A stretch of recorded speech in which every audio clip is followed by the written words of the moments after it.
My name is Caroline Hayes and I'm 31 years old. The evening of March 15th started like any other family humiliation, with my mother's voice dripping with contempt as she assigned me my role for the night. What my family didn't know was that this would be the last time they'd ever have the opportunity to treat me like I was nothing. Because I wasn't nothing. I was the owner of the $2.4 million estate they were currently celebrating in, and in exactly 10 minutes they were about to find out. But before I tell you how their $180,000 engagement party came crashing down around them, let me explain how we got here. Because this wasn't just about one dinner. This was about 31 years of being treated like the family mistake, the disappointment, the one who just didn't measure up to my perfect sister Victoria. Growing up, our family operated on a simple principle. Victoria was the sun, and I was supposed to orbit gratefully in her shadow. She was 2 years younger than me, but you'd never know it from the way my parents treated her like she'd invented success itself. When Victoria got into college, my parents threw a party for 200 people at the country club. They bought her a brand new BMW as a congratulations gift and paid her entire tuition, $240,000 for 4 years at a private university. When I got into college with a full academic scholarship, my father said, "Well, at least you won't cost us anything." There was no party, no car. My mother actually told relatives I chose a state school because I wasn't ambitious enough for anything better. The fact that I'd earned a full ride didn't matter to them. When Victoria got her first job as a marketing coordinator making $45,000 a year, my parents acted like she'd been appointed CEO of Fortune 500 company. My mother called everyone in our extended family. My father took her to dinner at the most expensive restaurant in the city. When I got my first job as a financial analyst making $68,000, my mother said, "That's nice, dear," and changed the subject to talk about Victoria's incredible career trajectory. The pattern repeated itself over and over. Victoria bought a condo with my parents' help. They gave her $150,000 for the down payment. I bought my first property entirely on my own at 24, and my father's only comment was, "Must be nice to have money to waste on real estate." He had no idea that property was a small apartment building I'd purchased as an investment, or that I'd already started building what would become a multi-million-dollar real estate portfolio. They never asked about my life. Never asked what I did for work beyond that first job. Never asked if I was happy, if I needed anything, if I had dreams or goals or achievements worth celebrating. To them, I was just Caroline, the older sister who existed to make Victoria look better by comparison. What my family didn't know, what they never bothered to ask about, was that I had a talent for real estate investment that bordered on intuitive. While Victoria was spending my parents' money on designer handbags and weekend trips, I was learning everything I could about property markets, investment strategies, and wealth building. My first investment property purchased at 24 had been a small apartment building in an up-and-coming neighborhood. I'd saved every penny from my analyst job, worked weekends doing freelance financial consulting, and barely slept for 2 years to make it happen. That building tripled in value within 3 years. I sold it for $890,000 profit. I took that profit and bought 3 more properties. Then 6. Then 12. By the time I was 28, I owned a portfolio worth $8.2 million. I'd quit my analyst job and now worked as a private real estate consultant for high-net-worth clients, managing investments that my parents couldn't even conceptualize. But I never told them. Why would I? They'd never asked. They'd never cared. And honestly, some part of me enjoyed knowing that they completely underestimated me. While they pitted me for being just a financial analyst, a job I'd left 3 years ago, I was quietly building an empire. The Rosewood estate had been my most recent acquisition. 5 months ago, I'd purchased the historic property for $2.4 million cash. It was a stunning 1920s mansion with manicured gardens, a ballroom, and enough prestige to make it the most sought-after event venue in the city. The previous owners had run it as a venue for years, and I'd kept the excellent management team in place, including Marcus, the estate manager who'd worked there for 15 years. When Victoria announced her engagement to Bradley, our investment banker whose most interesting quality was his family's money, I knew exactly what my parents would do. They'd want to throw the most extravagant engagement party possible. My mother started calling venues immediately, complaining loudly at family dinners about how impossible it was to find anything suitable for someone of Victoria's caliber. The Rosewood estate would be perfect, my mother sighed one Sunday dinner, but they're booked solid for the next year. I've called 14 times. I'd smiled into my wine glass. The Rosewood estate wasn't booked. I'd deliberately kept March 15th open. I wanted to see exactly how far my family would go. 2 weeks later, my mother called me, barely able to contain her excitement. Caroline, you won't believe it. The Rosewood estate had a cancellation. We got the date for Victoria's engagement party. What she didn't know was that I'd had Marcus call her back and offer the cancelled slot. I'd also instructed him not to mention ownership, just to handle everything professionally and accept their deposit. My parents had wired $940,000 total. $740,000 for the venue, catering and services, plus a $200,000 deposit for Victoria's future wedding reception they'd booked for next spring.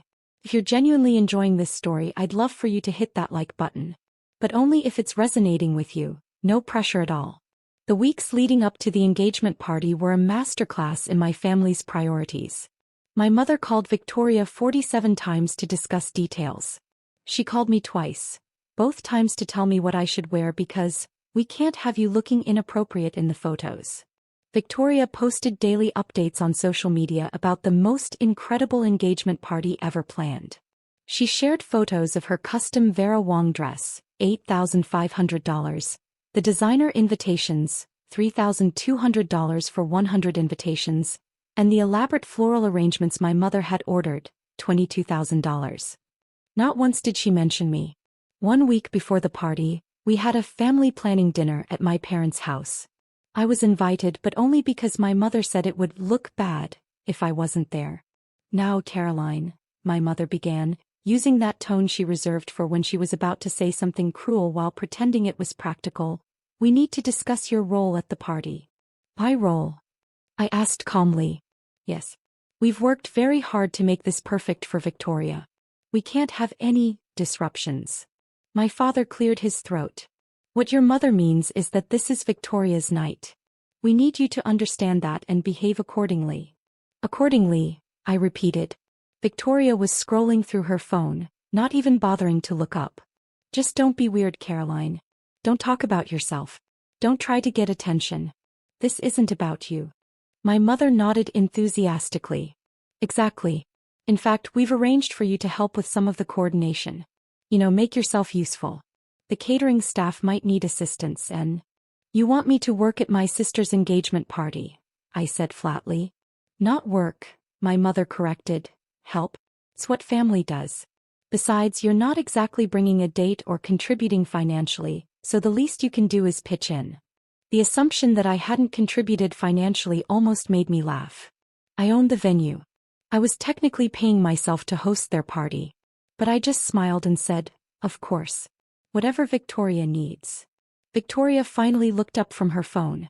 Actually, I don't want her in the photos anyway.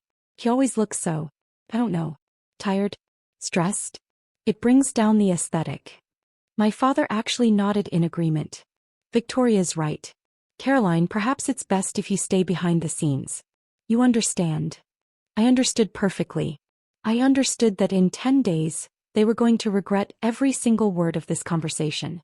March 15th arrived with perfect weather. A clear spring evening that made the Rosewood estate look like something out of a fairy tale. I dressed carefully in a simple but elegant navy dress. Nothing flashy. Nothing that would draw attention. I wanted to blend in right up until the moment I didn't. I arrived at 6 p.m., an hour before guests were scheduled to arrive. My mother was already there, directing the staff like a general commanding troops. She saw me and immediately frowned. Caroline, you're early. I wanted to see if you needed any help, I said pleasantly.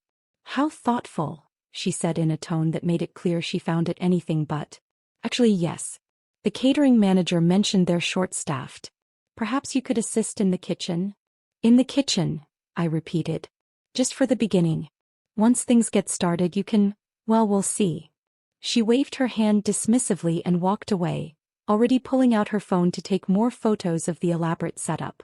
I went to the kitchen where the catering staff was indeed busy preparing for 72 guests.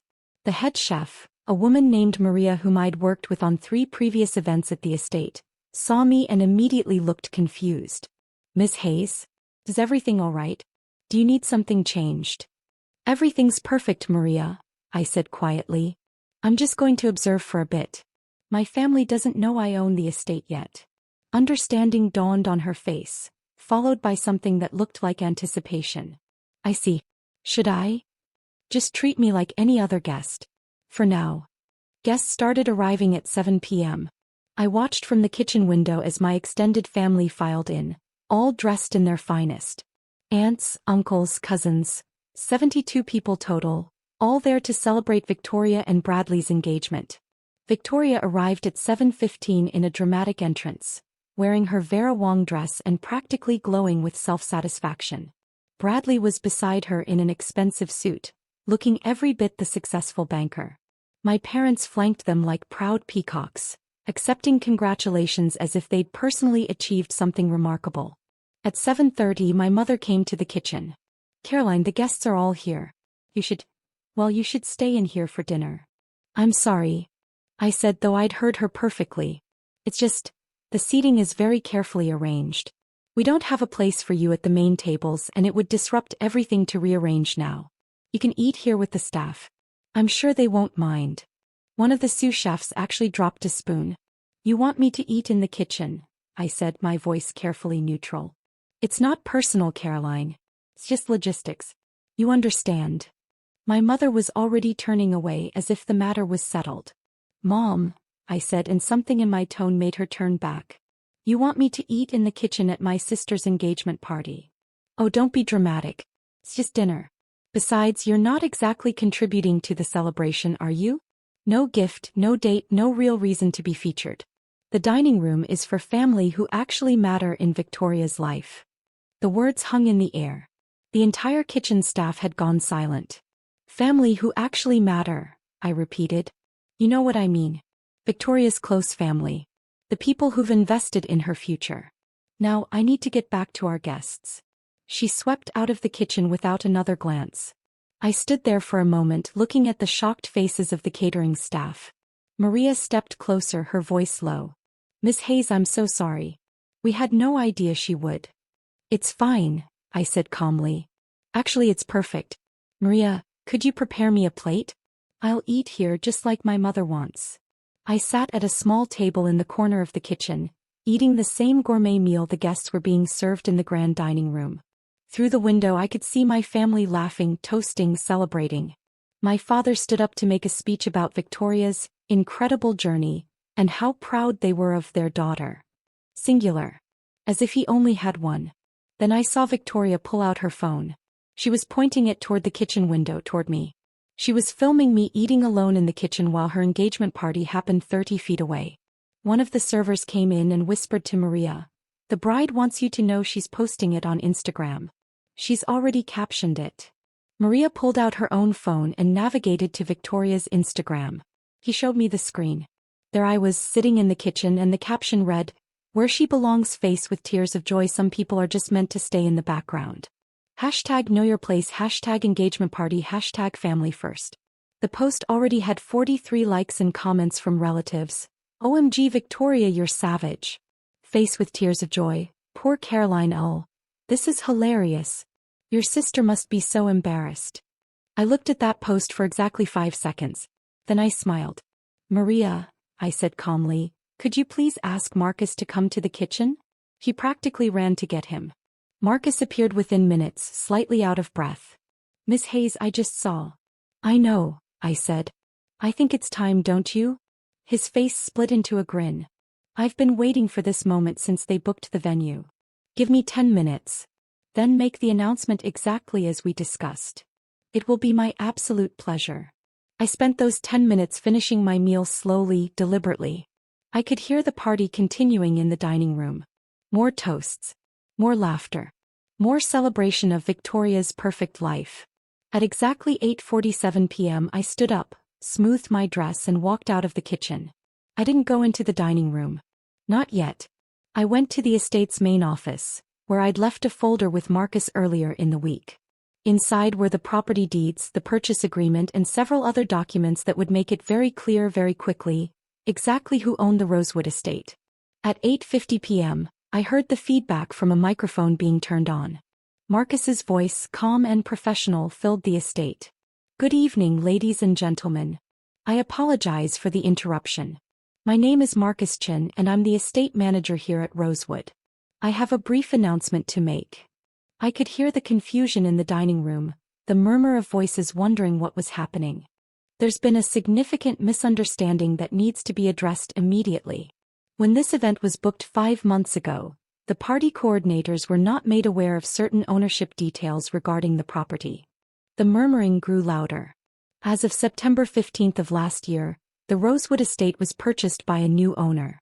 That owner is currently in attendance at this evening's event. I walked slowly toward the dining room, timing my entrance perfectly. "In fact," Marcus continued, and I could hear the satisfaction in his voice, "the owner has been here all evening. Many of you know her. Miss Caroline Hayes is the sole owner of the Rosewood estate, and as such she has the authority to make all decisions regarding events held on this property."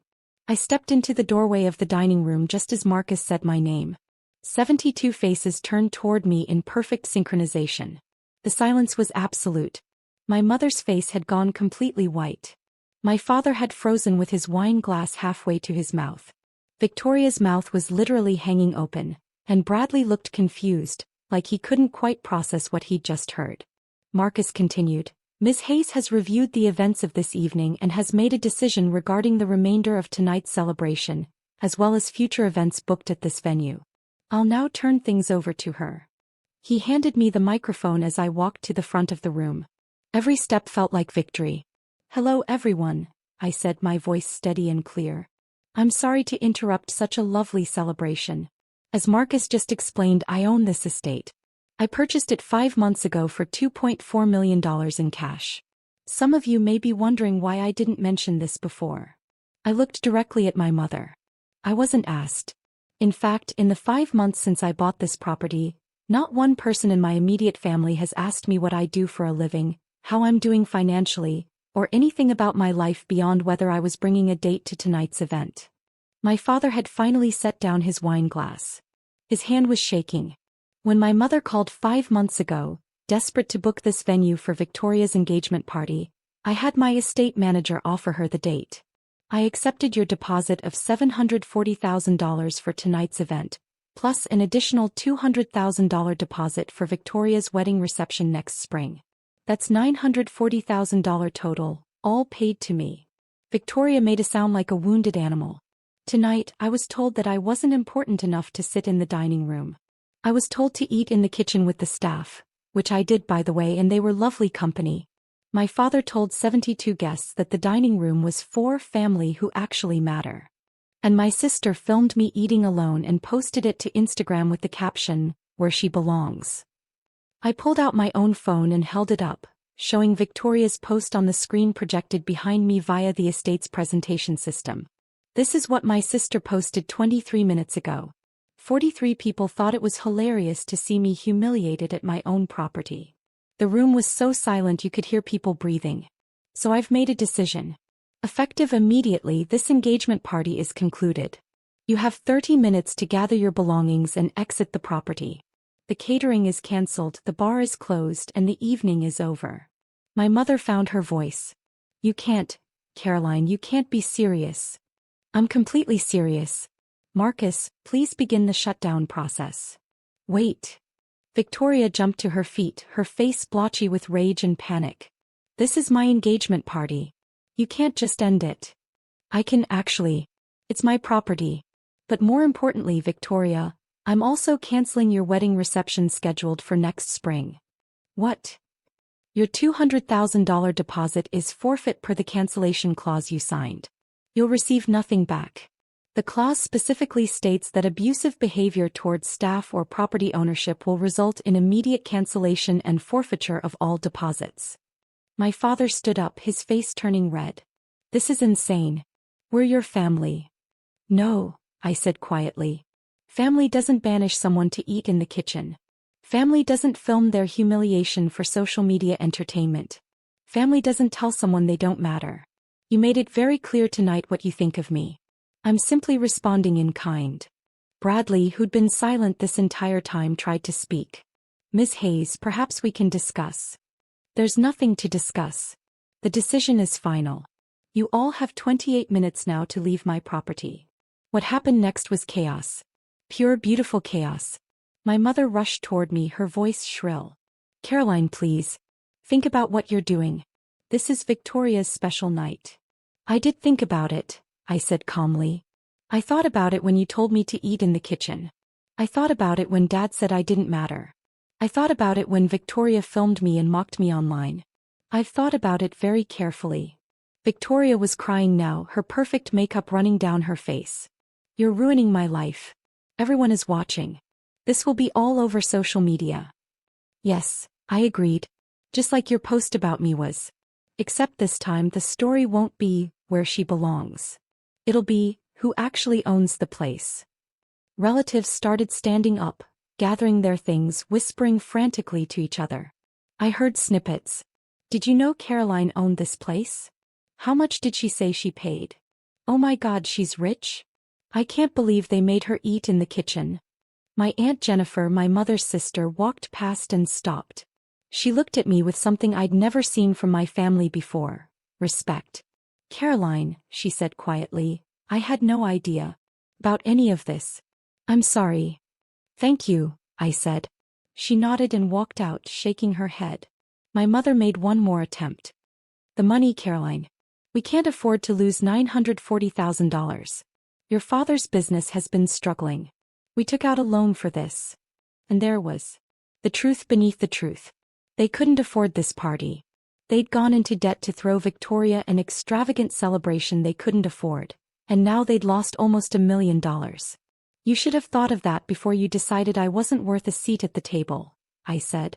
Security, my security hired by me, began gently but firmly encouraging guests toward the exits.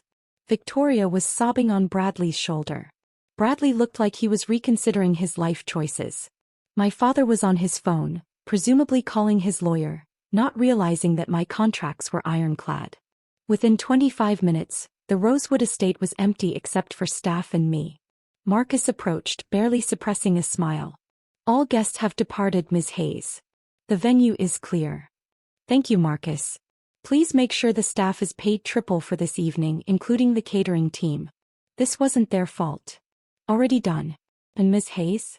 That was the most professionally delivered devastation I've witnessed in 15 years of event management.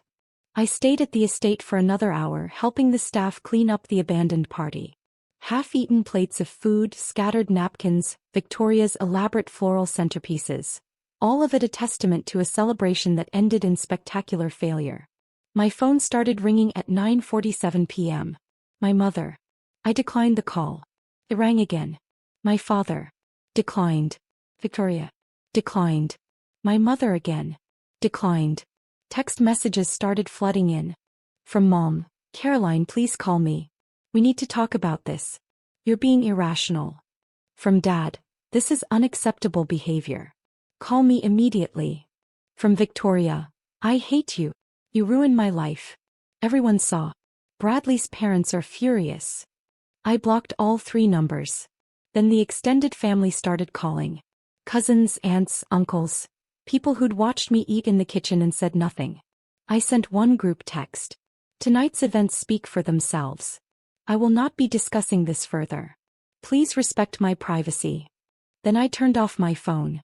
What I didn't know until the next morning was that the story had exploded online. Victoria's original Instagram post, the one mocking me in the kitchen, had been screenshot and shared thousands of times. But now it had context. Guests from the party had posted their own accounts. I just witnessed the most insane revenge at an engagement party. The poor sister eating in the kitchen? She owned the $2.4 million venue and kicked everyone out. Fire. My cousin's engagement party just got cancelled because they humiliated the bride's sister, who turned out to be the property owner. I can't even process this. So my family member made her sister eat in the kitchen at a party, filmed it, mocked her online, then found out that sister owns the estate and lost $940,000. I have no words. Victoria's post had gone from 43 likes to being shared over 50,000 times. But now the comments were very different. You mocked someone eating in the kitchen at their own property? Skull, the karma is immaculate. Imagine losing almost $1 million because you couldn't be decent to your sister, where she belongs aged like milk in the sun. Someone had created a side-by-side comparison, Victoria's original mocking post on the left, and a photo someone had taken of me speaking into the microphone on the right. It had been shared 127,000 times with the caption, "Find someone who looks at you the way Caroline Hayes looks at people who underestimated her." I didn't hear from my immediate family for 3 weeks. Radio silence. No calls, no texts, no emails. It was the most peaceful 3 weeks I'd had in years. Then on April 7th my doorbell rang at 8 a.m. I opened it to find my mother standing there, looking like she'd aged 10 years in 3 weeks. "Caroline, we need to talk." "No, we don't. Please. Just 5 minutes." "I'm asking." Against my better judgment I let her in. She sat on my couch, looking around my penthouse apartment like she was seeing it for the first time, which she was, since she'd never visited me here in the 3 years I'd owned it. "This is very nice," she said weakly. "Thank you. Caroline, I came to apologize." "Okay. And to ask if there's any way we can get the deposit back. Your father's business is in serious trouble. We're going to lose the house. We've already canceled Victoria's wedding because we can't afford." "Stop." She stopped. "You came here to apologize, but really you came here to ask for money. Just like always. Except this time, you actually have to acknowledge that I have money to ask for. Yes, we need help, but I am sorry. We were wrong." "What specifically were you wrong about?" She blinked. "What? Tell me specifically what you did wrong." "Not we were wrong. What did you do wrong?" She struggled visibly. I shouldn't have made you eat in the kitchen.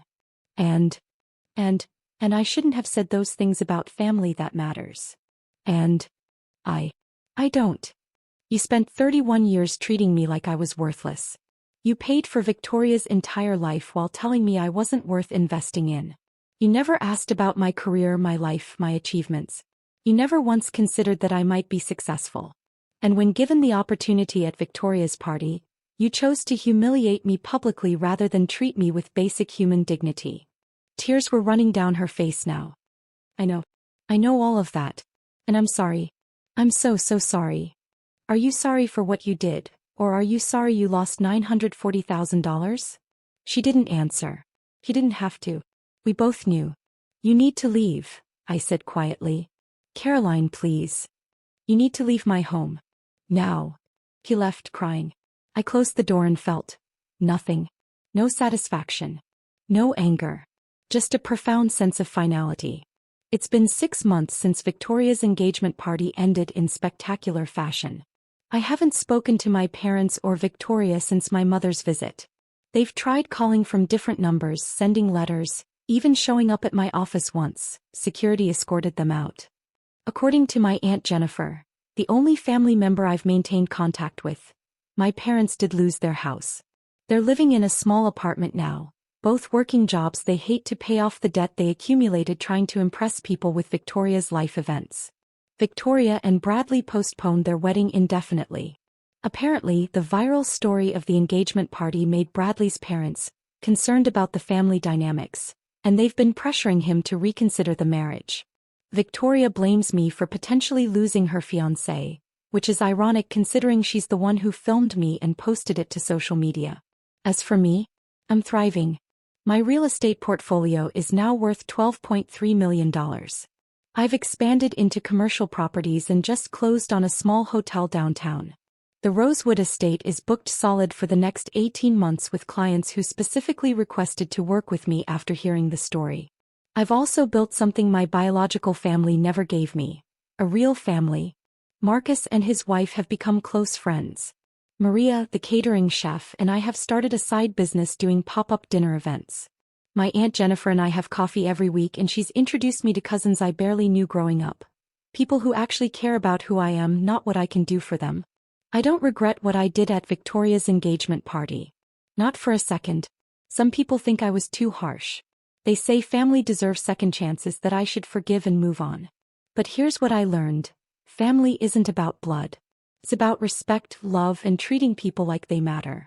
My biological family failed that test for 31 years. I gave them countless chances to see me, to value me, to treat me with basic dignity. They chose not to. The moment they made me eat in the kitchen at my own property, they made their choice. I simply honored it. I'm Caroline Hayes. I'm 31 years old. I own a multi-million-dollar real estate empire. And I haven't been in a kitchen I didn't want to be in for 6 months. And you know what? I've never been happier. If this story resonated with you, drop a comment and let me know where you're watching from. Sometimes the best revenge isn't getting even. It's becoming so successful that the people who dismissed you become irrelevant to your happiness.